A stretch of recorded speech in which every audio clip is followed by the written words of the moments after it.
वचन, सत्य वचन, अमर वचन, जीवित वचन, दिव्य वचन, सत्य वचन, अमर वचन, जीवित वचन।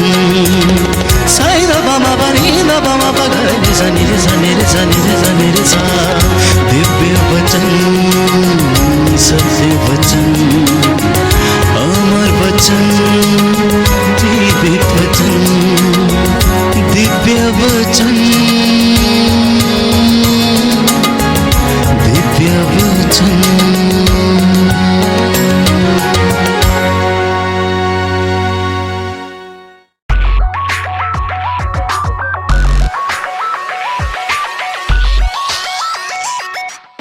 सबको जय यीशु की।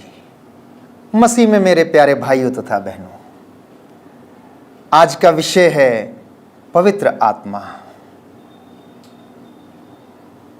पवित्र बाइबल पवित्र आत्मा के विषय में अनेक प्रकार के विवरण हमें देती है, परंतु पवित्र आत्मा को समझना तब तक कठिन है जब तक कि स्वयं पिता ईश्वर उसे समझने में हमारी सहायता ना करे।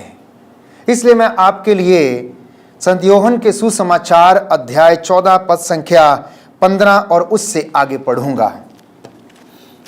यदि तुम मुझे प्यार करोगे तो मेरी आज्ञाओं का पालन करोगे। मैं पिता से प्रार्थना करूंगा और वह तुम्हें एक दूसरा सहायक प्रदान करेगा जो सदा तुम्हारे साथ रहेगा। वह सत्य का आत्मा है जिसे संसार ग्रहण नहीं कर सकता है, क्योंकि वह उसे ना तो देखता है और ना पहचानता है। तुम उसे जानते हो और पहचानते हो, क्योंकि वह तुम्हारे साथ रहता और तुम में निवास करता है।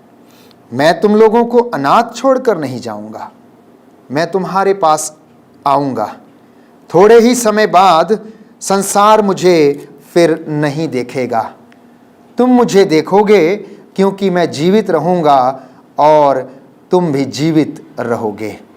उस दिन तुम जान जाओगे कि मैं पिता में हूं और तुम मुझ में हो और मैं तुम में। जो मेरी आज्ञाएं जानता और उनका पालन करता है वही मुझे प्यार करता है, और जो मुझे प्यार करता है उसे मेरा पिता प्यार करेगा, और उसे मैं भी प्यार करूंगा और उस पर अपने को प्रकट करूंगा। मसीह में मेरे प्यारे भाइयों तथा बहनों, पवित्र आत्मा के विषय में स्वयं प्रभु यीशु ने प्रतिज्ञा की कि यदि तुम मुझे प्यार करोगे, मेरी आज्ञाओं का पालन करोगे, तो मैं पिता से निवेदन करूंगा कि वो तुम्हें एक दूसरा सहायक प्रदान करे जो कि तुम्हारी सहायता करे। और हम जानते हैं कि प्रभु का आत्मा सृष्टि के आरंभ से ही इस ब्रह्मांड में, इस धरती पर, इस संसार में विद्यमान था। और उसी पवित्र आत्मा को जब प्रभु यीशु का बपतिस्मा हुआ, हम जानते हैं कि वो पवित्र आत्मा कपोत के रूप में उनके ऊपर उतरा और भविष्यवाणी सुनाई पड़ी कि यह मेरा प्रिय पुत्र है, तुम इसकी सुनो, मैं इससे अत्यंत प्रसन्न हूं। पवित्र आत्मा जो कि स्वयं ईश्वर की आत्मा है, ईश्वर की रूह है, जब वो हमारे अंदर आ जाती है तो हमारा स्वभाव, हमारे कार्य, हमारी समझ पिता ईश्वर के जैसे, प्रभु यीशु के जैसे होनी शुरू हो जाती है, और हम उन कार्यों को करते हैं जैसा कि स्वयं प्रभु यीशु उन कार्यों को करता था। इसलिए हमें पवित्र आत्मा के विषय में जानना और उसके कार्यों को समझना अनिवार्य है।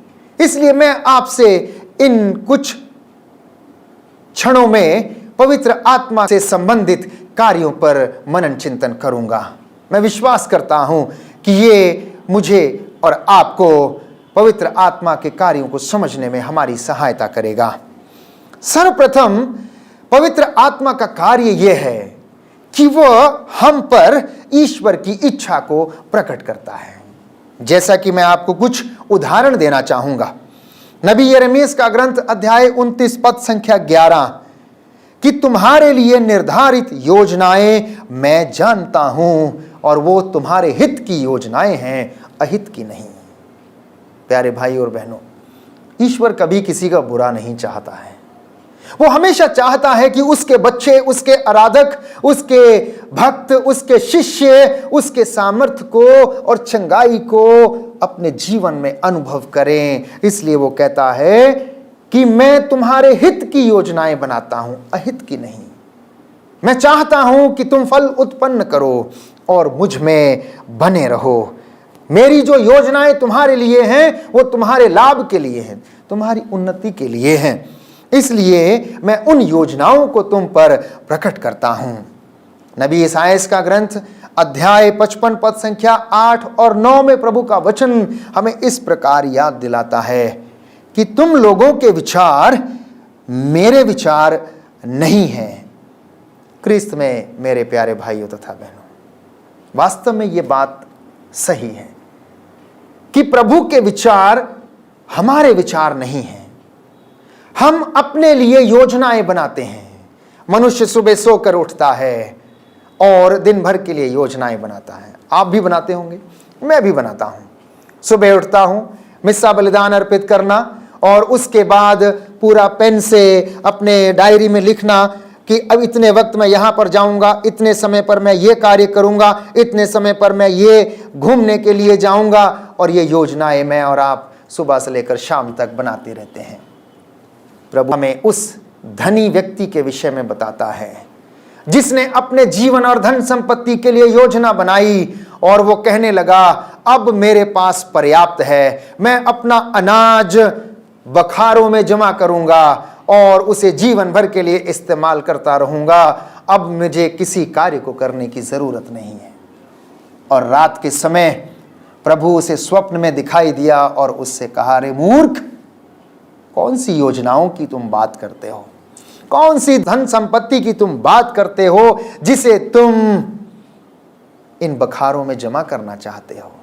आज रात ही तुझसे तेरे प्राण ले लिए जाएंगे। तो विचार करो, ये धन, ये संपत्ति, ये शान शौकत किसकी होगी? वही बात प्रभु हमसे बताना चाहता है। ईश्वर का आत्मा ईश्वर की बातों को मेरे और आपके जीवन पर प्रकट करना चाहता है कि हमें कौन सी बातों को ध्यान देना अनिवार्य है। और ये जब तक पवित्र आत्मा हमें प्रेरणा ना दे दे तब तक हम इनको समझ नहीं पाते हैं। और पवित्र आत्मा हमें प्रेरणा देता है, हमें बताता है, प्रभु की योजनाओं को समझने का हमें सामर्थ्य देता है। इसलिए प्रभु कहता है, यदि तुम पूंजी एकत्र करना चाहते हो तो स्वर्ग में एकत्र करो। वहां ना तो उसे कीड़े लगते हैं और ना ही चोर उसे चुरा सकता है। इस संसार में जमा किया गया धन जिसे कीड़े खाएंगे, सेंध लगेगी, चोर उसको चुरा कर ले जाएगा और वो सब कुछ नष्ट हो जाएगा। इसलिए हमें ईश्वर की इच्छा को अपने विषय में जानना अनिवार्य है और उसके लिए पवित्र आत्मा के सामर्थ्य से भरकर प्रार्थना करना अनिवार्य है। कुरिन्थियों को लिखते हुए संत पौलुस अध्याय 2 पद संख्या 10 से 12 में हमें बताता है कि ईश्वर के आत्मा के द्वारा हम पर सब कुछ प्रकट किया गया है। हाँ मेरे भाइयों और बहनों, ईश्वर का आत्मा हम पर उन सारी बातों को प्रकट करता है जो हमारे जीवन में घटित होने वाली हैं। एक उसका उदाहरण मैं आपको देता हूं।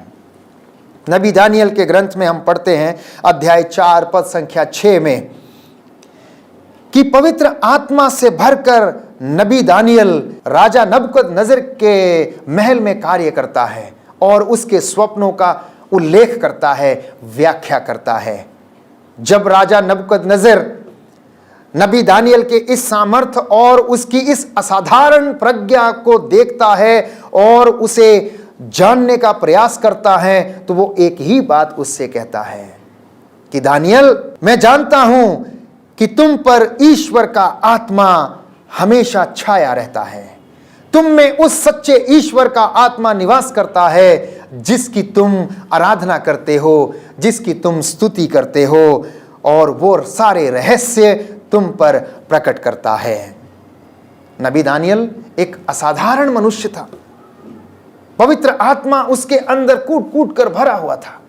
पवित्र आत्मा के सामर्थ्य से वो परिपूर्ण था, इसलिए राजा नबूकदनेस्सर के हर एक स्वप्न का अर्थ वो सच्चाई के साथ उसको बताता था। और राजा नबूकदनेस्सर इस बात से प्रभावित हुआ। उन्होंने बहुत सारे प्रयास किए ताकि नबी दानियल को, हनन्याह को, मिशाएल को, अजरिया को उनके विश्वास से भटका सके, लेकिन उन्होंने इस काम के लिए हामी नहीं भरी। उन्होंने इस काम को करने से इनकार कर दिया और उनसे कहा कि हम अपने सच्चे ईश्वर की आराधना के सिवा और दूसरा कार्य नहीं कर सकते हैं।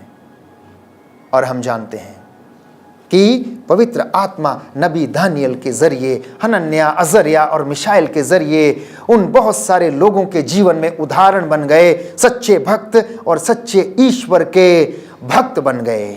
इसलिए मैंने आपसे कहा कि जब हम आत्मा से भरकर प्रार्थना करते हैं, सच्चाई में रहते हैं, प्रभु से निवेदन करते हैं, तो वो आत्मा हमारे अंदर निवास करता है, जैसा कि नबी दानियल के अंदर में उसने निवास किया और नबूकदनेस्सर के कठिन से कठिन स्वप्नों का हल उन्हें बताया, उनकी व्याख्या की, जिसका कि नबूकदनेस्सर के महल में कोई भी पंडित, कोई भी विज्ञानी, कोई भी ज्ञानी व्यक्ति उन सपनों का उल्लेख नहीं कर पाया था। इसलिए इस बात को प्रभु कहता है नबी दानियल के द्वारा कि मैं जानता हूं कि तुम में ईश्वर की शक्ति अर्थात आत्मा निवास करता है और तुम सारे रहस्यों को समझते हो और मुझे बताते हो। एक दूसरी बात आत्मा के विषय में मैं आपको बताना चाहूंगा कि आत्मा प्रार्थना में हमारी मदद करता है। प्रभु इस बात को भली भांति स्पष्ट करता है कि जब तक पवित्र आत्मा हमारी सहायता ना करे, तुम में से कोई भी यह नहीं कह सकता कि यीशु मसीह ही प्रभु है, जब तक पवित्र आत्मा इस बात को ना हमें समझाए। क्योंकि जब वो पवित्र आत्मा मेरे और आपके ऊपर आता है और हम पवित्र आत्मा से भर जाते हैं, तो हम खुद ब खुद उस पवित्र आत्मा के सामर्थ्य के द्वारा प्रभु के वचनों को समझने लगते हैं। क्यों? क्योंकि प्रभु का वचन संत पौलुस कुरिन्थियों को लिखते हुए हमें इस बात को बताता है कि प्रभु पवित्र आत्मा का वरदान, अन्य भाषाएं बोलने का वरदान, लोगों को चंगा करने का वरदान, लोगों को सामर्थ्य देने का वरदान वो हमें प्रदान करता है। तो आत्मा प्रार्थना में हमारी मदद करता है। रोमियो को लिखते हुए संत पौलुस अध्याय 8 पद संख्या 26 और 27 में हमें बताता है कि आत्मा दुर्बलता में हमारी सहायता करता है। हम इस वचन को किस तरह से समझेंगे कि आत्मा दुर्बलता में हमारी सहायता कैसे कर सकता है? अर्धांग रोगी के विषय में आप लोगों ने सुना है, जिसे प्रभु ने चंगा किया था। अब मैं आपको बताना चाहूंगा कि अर्धांग रोगी अपने आप में बिल्कुल असमर्थ था चलने फिरने के लिए। वो उठ भी नहीं सकता था, वो खाट पर पड़ा रहता था। लेकिन अब देखिए, पवित्र आत्मा से जब हम प्रार्थना करते हैं तो वो किस तरह से उन 4 व्यक्तियों को प्रेरणा देता है कि उठो और जाओ, उस अर्धांग रोगी की खाट उठाओ और प्रभु यीशु जो चंगा करता है उसके सामने उसको ले जाओ। यदि पवित्र आत्मा उन 4 मनुष्यों को यह समझ ना देता, उन पर यह सामर्थ्य प्रकट ना करता, तो मैं नहीं समझता हूं कि वे उस अर्धांग रोगी को चंगाई दिला सकते थे। मैं ये भी जानता हूं और समझता हूं कि अर्धांग रोगी में शायद प्रभु यीशु के प्रति विश्वास ना हो, या उसने ऐसा कभी सुना नहीं होगा प्रभु यीशु के विषय में, परंतु उन 4 लोगों के माध्यम से जिन्होंने उसकी खाट को उठाया और उसे ईसा के पास ले गए, जगह नहीं मिली प्यारे भाई और बहनों। उनका विश्वास देखिए, जो पवित्र आत्मा ने प्रेरणा उन्हें दी कि घर के छत के खपटों को हटाएं, वहां से उसका मुंह खोलें और उसकी खाट को ईसा के सामने, जिस घर में वो बैठे थे, उस पर उतारें, और उसके सामने रखें। देखिए, ईश्वर की इच्छा उस व्यक्ति के लिए जो अर्धांग रोगी था, प्रभु के लिए यह जरूरी था कि वो चंगा हो जाए, लोगों के बीच में ईश्वर की महिमा प्रकट हो जाए। ये 4 व्यक्ति उसे उठाकर लेकर जाते हैं। ये 4 लोगों पर ईश्वर की इच्छा को आत्मा ने प्रकट किया कि ईश्वर चाहता है कि ये अर्धांग रोगी जो चल फिर नहीं सकता, वो चले, वो फिरे, प्रभु में विश्वास करे और प्रभु की बातों पर विश्वास करे, प्रभु के वचन के सामर्थ्य के द्वारा उसके जीवन में उसकी महिमा हो जाए। ये कैसे पवित्र आत्मा दुर्बलता में हमारी सहायता करता है। एफेसियों को लिखते हुए संत पौलुस अध्याय 6 पद संख्या 18 में हमसे कहता है कि आप हर समय आत्मा में सब प्रकार की प्रार्थना करें और निवेदन करें, जिससे कि ईश्वर की इच्छा और सामर्थ्य आपके जीवन में पूरा हो जाए। और जब हम ऐसा करते हैं तो पवित्र आत्मा बोलने में हमारी सहायता करता है, हमारी मदद करता है। तीसरी बात जो कि मैं आत्मा के विषय में, उसके कार्यों के विषय में आपसे बताना चाहता हूं कि आत्मा बोलने में भी हमारी मदद करता है। उसका एक उदाहरण मैं आपको देना चाहूंगा। मूसा की संहिता में लिखा गया था, यदि कोई व्यभिचार करे तो उसको पत्थरों से मार दिया जाए, उसे समाज से बाहर निकाल दिया जाए। और हमने सुना है कि इसी प्रकार एक पापिन स्त्री जो व्यभिचार में पकड़ी गई थी, उसे लोग पत्थर मारते हुए ईसा के सामने से चले जा रहे थे और वो ईसा के सामने जाती है और वहां पर वो गिर जाती है, अपने आप को प्रभु के सामने प्रकट करती है। और लोग ईसा से सवाल करते हैं और उनसे कहते हैं और उनसे पूछते हैं कि इस स्त्री ने पाप किया है, इसने व्यभिचार किया है, इसलिए मूसा की संहिता के अनुसार इसे पत्थरों से मार देना उचित है। देखिए किस तरह से पवित्र आत्मा प्रभु यीशु की सहायता करता है बोलने में। वचन इसके विषय में कुछ नहीं कहता है, लेकिन यदि हम इसे समझना चाहें तो ये हमारे लिए पर्याप्त है कि वचन प्रभु का इस तरीके से हमें वहां पर लिखा हुआ मिलता है कि प्रभु यीशु भूमि पर बैठे और उन्होंने अपनी उंगली से धरती पर कुछ लिखना शुरू किया और ईसा ने उनसे कहा, जो तुम में से निर्दोष हो सबसे पहले वो इसे पत्थर मारे। और वहां से एक एक करके सारी की सारी भीड़ वहां से खिसक गई।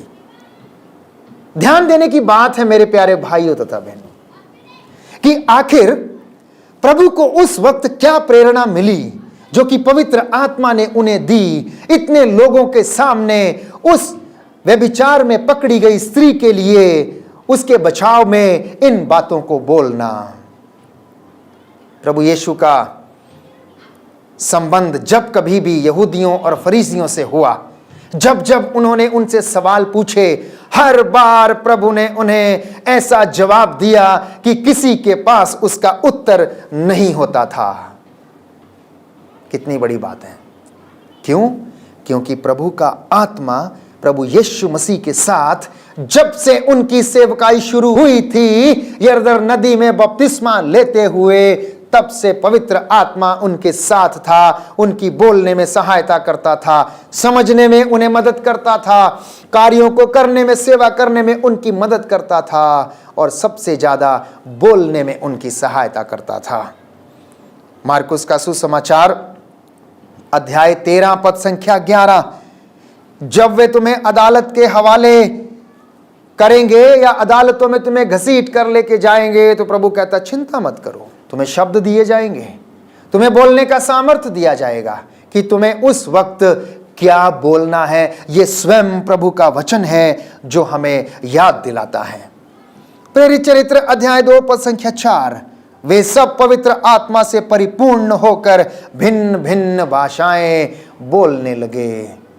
जब संत पौलुस प्रभु का वचन जब सुनाया करता था, लोग पवित्र आत्मा से भरते थे, वचन पर विश्वास करते थे और पवित्र आत्मा से भरकर उनके शिष्य भिन्न भिन्न भाषाएं बोलते थे, अपनी अपनी भाषा में प्रभु का वचन समझते थे, अपनी अपनी भाषा में प्रभु के वचनों के रहस्यों को समझते थे और लोगों के साथ जाकर बांटते थे। एक बहुत अच्छा उदाहरण सामुएल का दूसरा ग्रंथ अध्याय 23 पद संख्या 2 में हम पढ़ते हैं कि राजा दाऊद कहता है कि ईश्वर का आत्मा मेरे द्वारा बोलता है, उसकी वाणी मेरी जीभ पर हमेशा विराजमान रहती है। राजा दाऊद जिसके विषय में हम पढ़ते हैं, उसने अपनी असमर्थता में, क्योंकि वो कमजोर था, हाड़ मांस का बना हुआ था, एक मनुष्य था, वो व्यभिचार कर बैठा, लेकिन उसके बदले में जब उसको पश्चाताप हुआ तो उसने पश्चाताप करते करते करते करते घुटने टेक कर प्रभु से क्षमा मांगते मांगते अपने आप को उसे समर्पित किया। और जब प्रभु ने उसे छुआ तो उसने कहा कि ईश्वर का आत्मा मेरे द्वारा बोलता है और उसकी वाणी मेरी जीभ पर हमेशा बनी रहती है। और ये वरदान जब राजा दाऊद ने पश्चाताप किया और उसे यह दिया गया। एक चौथी बात आत्मा के कार्यों के विषय में मैं आपसे करना चाहता हूं कि आत्मा हमें दिशा प्रदान करता है, इसलिए हमें आत्मा से भरना काफी नहीं है, आत्मा से संचालित होना है। हमें प्रार्थना करनी है कि हे प्रभु, मुझे आत्मा के सामर्थ्य से ना केवल भर, परंतु उसके द्वारा मुझे संचालित कर और मुझे चला। गलातियों को लिखते हुए संत पौलुस अध्याय 5 पद संख्या 16 में हमसे कहता है कि आपका जीवन आत्मा के द्वारा संचालित होना चाहिए। प्रेरितों का कार्यकलाप वास्तव में पवित्र आत्मा का कार्यकलाप है। प्यारे भाई और बहनों, अब मैं इस बात को आपके समक्ष स्पष्ट करना चाहता हूं कि जब प्रभु यीशु ने शिष्यों को दर्शन दिया, पेंतेकोस्त के दिन पवित्र आत्मा को उनके ऊपर फूंक कर कहा कि पवित्र आत्मा को ग्रहण करो, तुम्हें शांति मिले, तो वो पवित्र आत्मा से भर गए। और जब वो भर गए तो उसको उन्होंने अपने तक सीमित नहीं रखा, वो पवित्र आत्मा से संचालित होकर कार्य करने लगे।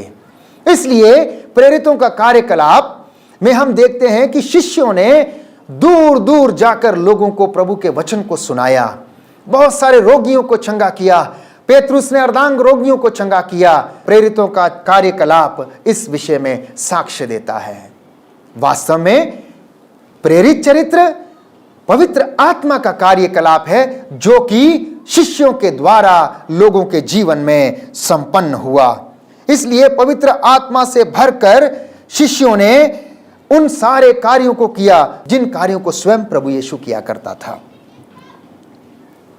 अब आप पूछेंगे कि मुझे कैसे पता लगेगा कि मेरे जीवन में पवित्र आत्मा है या नहीं। इसके मैं आपको उदाहरण देना चाहता हूं। गलातियों को लिखते हुए संत पौलुस अध्याय 5 पद संख्या 22 में हमसे कहता है कि यदि किसी व्यक्ति को यह जानना है कि पवित्र आत्मा उनके जीवन में है या नहीं, तो इस वचन को पढ़े कि पवित्र आत्मा के फल प्रेम, आनंद, शांति, सहनशीलता, मिलनसारिता, दयालुता, ईमानदारी, सौम्यता और संयम।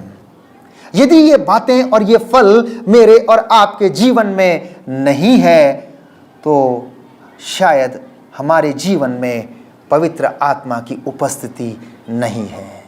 यदि कोई बीज बोया जाता है तो उस बीज का फल हमें मिलता है, और यदि पवित्र आत्मा का बीज या सामर्थ हमारे जीवन में बोया जाता है तो पवित्र आत्मा के फल क्रिस्त में मेरे प्यारे भाइयों तथा बहनों होना अनिवार्य है। और वो फल में जैसे मैंने आपको बताया, संत पौलुस बताता है कि यदि पवित्र आत्मा आता है तो हमारे जीवन में प्रेम आना अनिवार्य है, सहनशीलता आना अनिवार्य है, दयालुता आना अनिवार्य है, ईमानदारी आना अनिवार्य है, सौम्यता आना अनिवार्य है, संयम आना अनिवार्य है। यह है पवित्र आत्मा के पहचान जो फलों के रूप में मेरे जीवन में चरित्रार्थ होती है। पवित्र आत्मा हमें वरदान देता है। संत पौलुस इस बात को भी स्पष्ट करता है कुरिन्थियों को लिखते हुए पहले पत्र में अध्याय 12 पद संख्या 1 से 11 में कि पवित्र आत्मा हमें वरदान देता है। कौन कौन से वरदान हैं? प्रज्ञा का वरदान, ज्ञान का वरदान, विश्वास का वरदान, चमत्कार दिखाने का वरदान, अन्य भाषाएं बोलने का वरदान, प्रभु के वचन की व्याख्या करने का वरदान जो है वो पवित्र आत्मा मुझे और आपको देता है। और जब हम ऐसा करने में समर्थ होते हैं तो जान लीजिए प्यारे भाइयों और बहनों कि पवित्र आत्मा हमसे दूर नहीं, मेरे जीवन में वो विद्यमान है। और इस बात को अंगीकार करना अनिवार्य है। जब हम इस बात पर विश्वास करते और उसे अंगीकार करते हैं, दूसरों को बताते हैं, तो पवित्र आत्मा का सामर्थ्य हमारे जीवन में उपस्थित रहता है। अनेक नाम पवित्र आत्मा को दिए गए हैं। रोमियो को लिखते हुए संत पौलुस अध्याय 8 पद संख्या 9 में कहता है कि वो ईश्वर का आत्मा है। उसी वचन में वो हमें बताता है संत पौलुस कि वो क्रिस्त का आत्मा है, वो पिता का आत्मा है, वो सत्य का आत्मा है और वो प्रभु का आत्मा है जो मेरे और आपके जीवन में कार्य करता है। इसलिए हम इन बातों को समझें कि प्रभु का आत्मा ईश्वर की इच्छा को हमारे ऊपर प्रकट करता है। वो हमें दिशा प्रदान करता है, वो बोलने में हमारी सहायता करता है। और पवित्र आत्मा यदि मेरे और आपके जीवन में है तो इसका प्रमाण ये है कि पवित्र आत्मा के फल मेरे और आपके जीवन में फलवंत होने चाहिए और हमें पता लगेगा कि हमारे जीवन में पवित्र आत्मा विद्यमान है। आइए हम प्रार्थना करेंगे। मेरे भाई और बहनों, हमने प्रभु का वचन सुना है, पवित्र आत्मा के विषय पर मनन चिंतन किया है। पवित्र आत्मा के कार्य जो मैंने संक्षिप्त रूप से आपसे बताए हैं कि पवित्र आत्मा हमें दिशा प्रदान करता है, ईश्वर की इच्छा हम पर प्रकट करता है, बोलने में हमारी सहायता करता है। हम इस विशेष वरदान के लिए प्रार्थना करें कि प्रभु इसमें हमारी सहायता करे। जितने भी लोग निराश हैं, जितने भी लोग टूट चुके हैं, जितने भी लोगों का जीवन बिखर गया है, प्रभु ने सामर्थ्य प्रदान करे और ईश्वर के वरदान और फल हमारे जीवन में फलवंत बनाए।